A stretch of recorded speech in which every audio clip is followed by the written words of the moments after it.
اعوذ باللہ من الشیطان الرجیم بسم اللہ الرحمن الرحیم۔ کبھی آپ نے نوٹ کیا کوئی بندہ چلتے ہوئے گر جائے، کسی کی گاڑی خراب ہو جائے، کسی کے پیچھے کتا دوڑ لگا دے، کسی کی بس نکل جائے اور وہ آوازیں لگاتا رہ جائے تو ہماری ہنسی نہیں رکتی۔ یہی عمل اگر ہمارے ساتھ ہو اور دوسرے ہنسیں تو ہم غصے سے بھر جاتے ہیں۔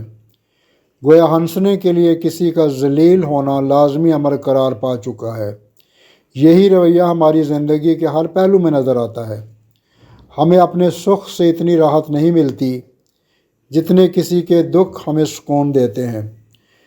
یہاں جن کے پاس اچھی نوکری ہے وہ بڑی طمانینت سے مسکراتے ہوئے بے روزگار کو اٹھتے بیٹھتے اپنی کامیابیوں اور اس کی ناکامیوں کی وجوہات بتاتے ہیں، چاہے بے روزگار ان سے 100 گنا زیادہ صلاحیتوں کا مالک ہی کیوں نہ ہو۔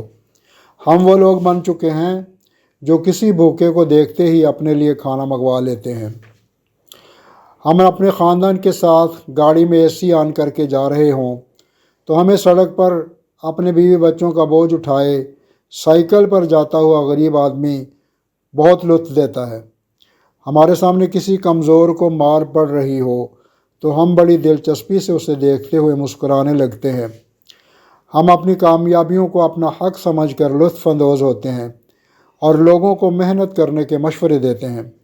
جس کے پاس اپنا گھر ہے وہ کرائے کے گھر میں رہنے والے کی بے بسی کا مزہ لیتے ہوئے اٹھتے بیٹھتے اسے یہی نصیحت کرتا ہے کہ اپنا گھر بنانے کا بھی سوچو، حالانکہ جو بیچارہ کرائے کے مکان میں رہتا ہو اس سے زیادہ اپنا گھر بنانے کی خواہش بھلا کون کر سکتا ہے۔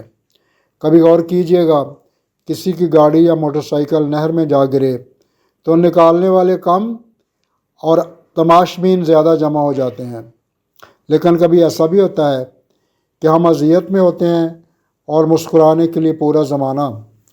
ہم میں سے ہر شخص کی مجبوریاں اور ذلتیں دوسروں کو ہنسانے کی بھرپور صلاحیت رکھتی ہیں۔ ہم سب بیک وقت تماشا بھی ہیں، تماشا گر بھی ہیں اور تماشائی بھی ہیں۔